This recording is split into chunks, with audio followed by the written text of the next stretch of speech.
आज पत्रकार परिषद बोलवण्याचं कारण म्हणजे खरं तर जाहीरनामा प्रकाशन करायचं होतं आणि गेले काही दिवस जो प्रचाराचा झंझावात आमचा चालू आहे माझ्या सर्व सहकाऱ्यांबरोबर तो अतिशय चांगल्या पद्धतीने चाललेला आहे. जवळपास कालपर्यंत 148 गावांमध्ये गेल्या 3 तारखेपासून पोहोचलेलो आहोत आणि चांगला प्रतिसाद गावागावामध्ये आहे.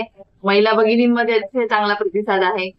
सगळेजण सांगतात की तुम्ही भिया नको, आम्ही तुमच्या पाठीशी असो. हे वाक्य अतिशय प्रेरणा देणारं आणि आधार देणारं आहे आणि सगळीकडे चांगलं वातावरण आहे. तुम्हाला वेळोवेळी तुम्ही पाहतच असता, तुम्ही बघत असता, तुम्हाला सगळं माहिती आहे. सांगायची गरज नाही, पण हे पत्रकार परिषद सांगणं पण गरजेचं आहे कारण ते लोकांपर्यंत पोहोचलं पाहिजे. त्यामुळे सांगते.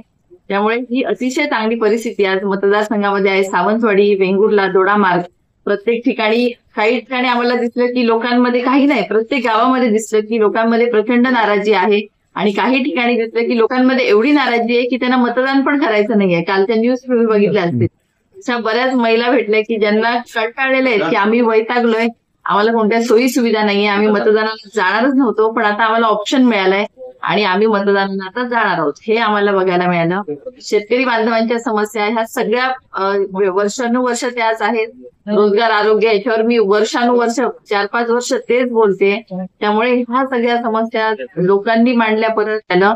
त्यामुळे अतिशय चांगलं वातावरण हे आमच्या सर्वांसाठी आहे आणि ते आमची वाटचाल ही विजयाकडे घेऊन जाणार आहे त्याच्यामुळे.